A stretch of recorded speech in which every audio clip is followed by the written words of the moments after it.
পূৰ্বে মই আমাৰ সঞ্জীৱ হাজৰিকা ডাঙৰীয়াক অনুৰোধ জনাইছোঁ অকণমান অগা পিছা হ'ল প্ৰাঞ্জলাক এখনি অংগবস্ত্ৰৰে সম্ভাষণ যাচিবৰ বাবে।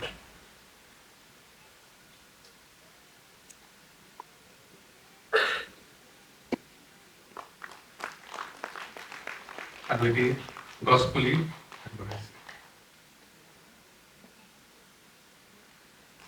ধন্যবাদ প্ৰাঞ্জল। আপোনাৰ আগমুহূৰ্তত আমাৰ সকলোৰে শ্ৰদ্ধাৰ বিশিষ্ট অভিনেতা প্ৰাঞ্জল শইকীয়াক দুআষাৰ ক'বলৈ অনুৰোধ জনাইছোঁ আৰু তাৰপিছতে আমি বঁটা প্ৰদান অনুষ্ঠান আৰম্ভ কৰিম। প্ৰাঞ্জল দা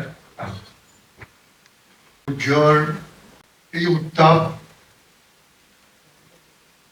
সদায় ৰাতিপুৱাই আমি অনুভৱ কৰোঁ।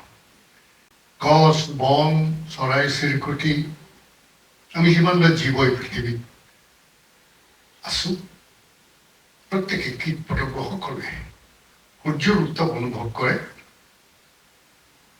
আৰু সূৰ্যই আমাক প্ৰাণ স্পন্দন দিয়ে। আৰু এই যে সূৰ্য উদ্যোগত বিদ্যুৎ চক্ৰৱৰ্তী ক্ৰিয়েটিভ ট্ৰাষ্টৰ সহযোগত এটা অনুষ্ঠান প্ৰতি বছৰে যোৱা 16 চনৰ পৰা আজি 25 যথেষ্ট দীঘলীয়া সময়। এই দুজন কলাকাৰ এটা বিশাল এটা অৰা এটা তেওঁলোকৰ মাজত ইতিমধ্যে আমাৰ অতিথি নিকম ভূঞাই অতি সুন্দৰকৈ দুইজনৰ বিষয়ে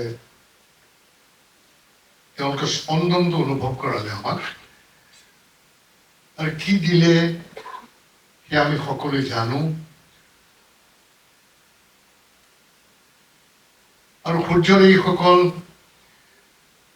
কেৱল সূৰ্য এটা ক্লাব নহয়,